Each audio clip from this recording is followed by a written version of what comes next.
ایران کی وزارت خارجہ کے ترجمان نے شام کے فضائی حدود میں 2 جنگی طیاروں کی جانب سے ایران کے مسافر بردار طیارے کو ہراساں کرنے پر سخت رد عمل کا اظہار کرتے ہوئے کہا کہ واقعے کی تحقیقات کی جا رہی ہیں، جس کے بعد ضروری سیاسی اور قانونی کارروائی کی جائے گی۔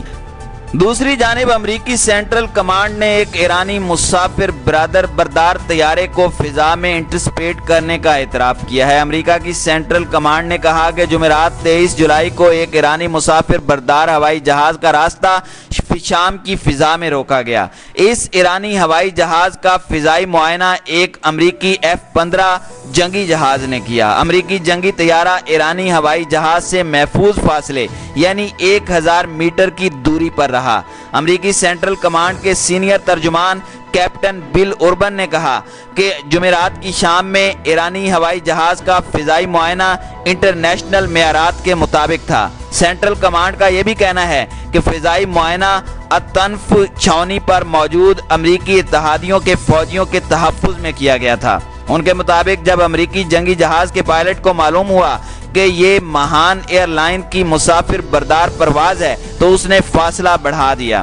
ایرانی میڈیا کے مطابق ملکی ہوائی کمپنی مہان ایئر کی پرواز کے پائلٹ نے امریکی جنگی جہاز کی کارروائی کے دوران حفاظتی بنیاد پر اپنے جہاز کی معمول کی بلندی میں اچانک تبدیلی کی اور کئی فٹ کم کر دی۔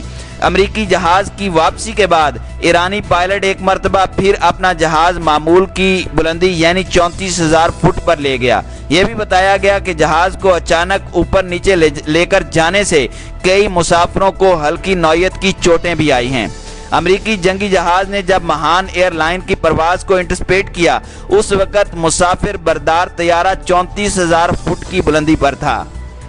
گرانولر ڈیٹا کے مطابق امریکی F-15 کی آمد کے بعد ایرانی پرواز کے سفر میں خلل پیدا ہوا تھا۔ لبنانی حکام نے اس کی تصدیق کی ہے کہ انٹرسپیٹ ہونے کے بعد ایرانی ہوائی جہاز بیروت کے ہوائی اڈے پر اتر چکا ہے۔ ایرانی وزارت خارجہ کے ترجمان کے مطابق اس معاملے کی شکایت کا مراسلہ اقوام متحدہ کے سیکرٹری جنرل کو ارسال کر دیا گیا ہے۔ ایسا ہی ایک مراسلہ ایران میں امریکی مفادات کی نگرانی کرنے والے ملک سوئٹزرلینڈ کے سفارت خانے کو بھی دیا گیا ہے۔ تہران حکام نے واضح کیا ہے کہ اس واقعے کی مکمل تفتیش کریں گے۔ ایران کی وزارت خارجہ کے ترجمان سید عباس موسوی نے کہا کہ اقوام متحدہ میں ہمارے مستقل مندوب مجید تخت روانچی نے اقوام متحدہ کے سیکرٹری جنرل انتونیو گوتریس سے رابطہ کر کے واضح طور پر کہا کہ اگر اس طیارے کی واپسی کے راستے میں کوئی رکاوٹ ڈالی گئی یا پھر کوئی واقعہ رونما ہوا تو اسلامی جمہوریہ ایران امریکہ کو ذمہ دار ٹھہرائے گا۔ انہوں نے کہا کہ یہ پیغام تہران میں سوئس سفیر کو بھی پہنچا دیا گیا ہے۔ خاتون نائب ایرانی صدر برائے قانونی امور نے کہا کہ ایرانی مسافر بردار طیارے پر امریکی لڑاکا طیارے کی جارحیت کے اقدام کو قانونی کارروائی کی ضرورت ہے۔ یہ بات لایا جنیدی نے آج بروز جمعہ کہی۔ انہوں نے بتایا کہ کل رات میں شامی فضائی حدود میں ایرانی مسافر بردار طیارے پر 2 امریکی لڑاکا طیاروں کی جارحیت کے خلاف بین الاقوامی عدالت اور بین الاقوامی سول ایوییشن آرگنائزیشن میں قانونی کارروائی کی جانی چاہیے۔ دوسری جانب شام کی آبزرویٹو برائے انسانی حقوق کے مطابق شام میں اسرائیلی جنگی طیاروں نے ایران اور حزب اللہ کی تنصیبات کو ایک بار پھر نشانہ بنایا ہے۔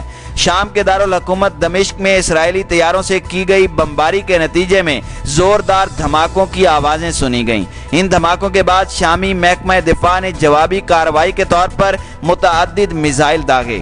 العربیہ اور الحدث کے مطابق جنوبی شام میں درہ اور کنتیرا میں بھی دھماکے ہوئے ہیں جس کے نتیجے میں متعدد افراد زخمی ہوئے۔ انہوں نے انکشاف کیا کہ اسرائیلی ہیلی کاپٹروں نے بمباری میں حصہ لیا۔ اسرائیلی بمباری میں دارالحکومت کے جنوب میں واقع ایک ایرانی مرکز اور حکومت کے فضائی دفاعی نظام کو نشانہ بنایا گیا۔ انہوں نے مزید کہا کہ اسرائیلی بمباری یکے بعد دیگرے 2 بار کی گئی۔ پہلی بمباری میں القصوہ کے مقام کو نشانہ بنایا گیا۔ ذرائع کے مطابق یہ حملے نہ صرف اسرائیلی طیاروں کے ذریعے کیے گئے بلکہ ان میں امریکہ کی شرکت بھی ہو سکتی ہے۔ مقبوضہ گولان سے اسرائیل کی طرف سے دمشق کے جنوب میں واقع علاقوں کو نشانہ بنایا گیا۔